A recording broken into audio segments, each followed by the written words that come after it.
Bienvenue dans le plus petit bureau de poste de l'Allier, à Sansa, quand il existait encore en 2004. Bien sûr, je suis gentil. Je suis le plus gentil postier du patelin. C'est vrai qu'il n'y a que moi, donc c'est facile. Celui que vous entendez est postier, mais pas que. Dans son village d'à peine 300 âmes, il est bien plus que ça. J'ai voulu encore passer des concours, surtout ce concours de receveur rural qui me plaisait tant.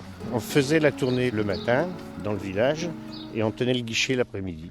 Puis bon, j'estime que dans un petit village comme ça, on avait un rôle social à remplir. Il parle au passé, du temps où il y avait encore une épicerie, un café et un restaurant à Sansa. Il n'y a plus que la poste, c'est le cas de dire. Moi, la poste, c'est primordial. Mon plus grand voyage, c'est la poste, à pied. Hein. Puis on peut discuter, puis on trouve d'autres gens. Mais sans la poste, un pays ne vit pas. C'est pas vrai, Jean-Claude ? La poste de Sansa, c'était surtout le lien social. Le facteur de campagne, là. C'est quoi la vraie campagne ? C'est quand on a contact avec les gens. On est quand même mieux vu en campagne que nous, facteurs, qu'en ville. Hein. En ville, les facteurs ne peuvent plus rendre de service. Hein. Il y a une surcharge de travail, c'est de la folie. Hein. Ça va pas en s'arrangeant. Qu'est-ce que je rends comme service ?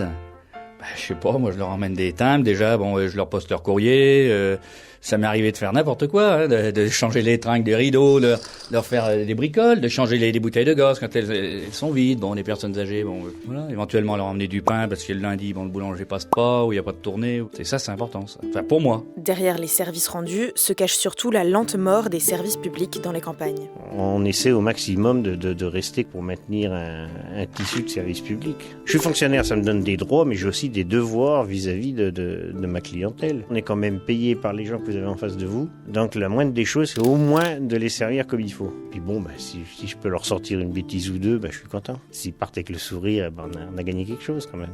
Et pour écouter l'épisode en entier, c'est juste ici.